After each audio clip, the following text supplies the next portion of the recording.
Hello everyone, my name is Atul Kumar Mishra and today we will discuss a lesson in English for the students of CBSE class 10 from the first flight book. ये जो chapter है class 10 की जो first flight book है उसका पहला chapter है जिसका नाम है अ लेटर टू गॉड। सबसे पहले हम चैप्टर के इंट्रोडक्शन को डिस्कस करते हैं कि ये जो चैप्टर है किस बारे में है, इस चैप्टर में क्या हुआ है, क्या इंसिडेंट हुए हैं, क्या कैरेक्टर्स हैं। ये ओवरऑल रिव्यू करने के लिए सबसे पहले हम इसका इंट्रोडक्शन देखते हैं। देखो ये जो चैप्टर है ना अ लेटर टू गॉड, ये एक फार्मर की कहानी है, राइट। इसमें क्या हो रहा है कि एक फार्मर रह रहा है जिसका नाम है लेंचो। अब जैसे सभी फार्मर्स खेती के लिए मौसम पे डिपेंडेंट रहते हैं, वैसे ही क्या हो रहा है कि लेंचो के साथ भी रहता है कि वो खेती के लिए पूरी तरह से मौसम पे निर्भर रहता है। ठीक है। अब आगे क्या होता है इस स्टोरी में कि एक बहुत ही अनएक्सपेक्टेड हेल स्टॉर्म आता है और उस हेल्म स्टॉर्म की वजह से लेंचो की सारी फसल जो कि कॉर्न की फसल होती है वो डिस्ट्रॉय हो जाती है, नष्ट हो जाती है। And they have nothing to eat for the full year. अब उन लोगों के पास खाने के लिए पूरे साल कुछ भी नहीं बचता है। अब मैं यहाँ पे दे क्यों यूज कर रहा हूँ, क्योंकि ये जो कहानी है इसमें आपको लेंचो के अलावा भी बहुत सारे कैरेक्टर्स हैं, 2 3 4 5, इसलिए मैंने दे यूज़ किया है, राइट।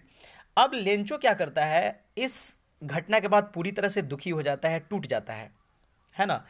अब उसके पास एकमात्र हेल्प बचता है, एकमात्र होप बचता है गॉड का हेल्प। इसलिए वो क्या करता है, भगवान से मदद मांगने के लिए उनको एक चिट्ठी लिखता है। देखो सुनने में ये बड़ा अनकॉमन लग रहा है कि कोई व्यक्ति भगवान को चिट्ठी क्यों लिख रहा है। जी हाँ, बिल्कुल, इस स्टोरी में लेंचो भगवान को चिट्ठी लिख रहा है और उनसे मदद सीख कर रहा है, हेल्प सीख कर रहा है कि ऐसे मेरी पूरी फसल बर्बाद हो गई है, हमारे पास खाने को कुछ नहीं बच रहे हैं, आप कृपया मुझे मदद करिए।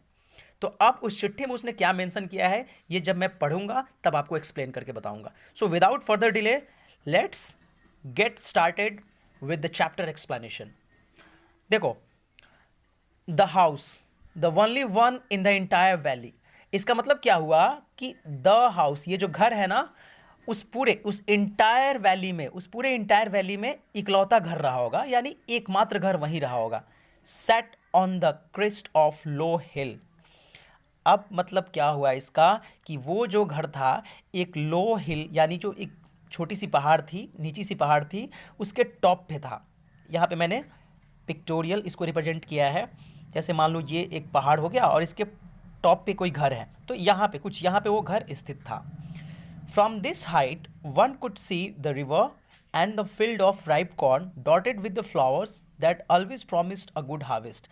अब इस ऊंचाई से कोई भी व्यक्ति वहाँ पे जो नदी थी या फिर जो कॉर्न के फसल थे उसको बहुत आसानी से देख सकता था, बहुत ईजिली वहाँ से देखा जा सकता था। अगला जो यहाँ पे है वो बहुत इंपॉर्टेंट है, डॉटेड विद द फ्लावर्स, यानी कि जो फसल थी उसमें फूल लगे हुए थे।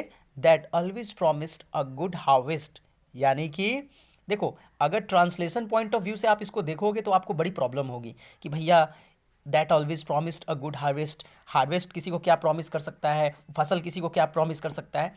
तो इसका मतलब ये हुआ कि उस फसल को देखने के बाद ये बहुत क्लियरली समझ में आती थी कि इस साल फसल बहुत अच्छी होने वाली है ना। तो ये पहले के कुछ जो 3 4 लाइन्स थे उसका मतलब ये हुआ।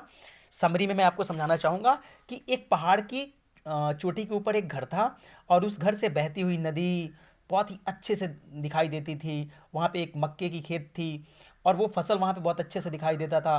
फसल के ऊपर छोटे छोटे फूल लगे हुए थे और जिससे ये मालूम पड़ रहा था कि इस साल फसल बहुत अच्छी होने वाली है। तो पहले के कुछ 3 4 लाइन्स हैं जिसका एक्सप्लेनेशन ये बनता है।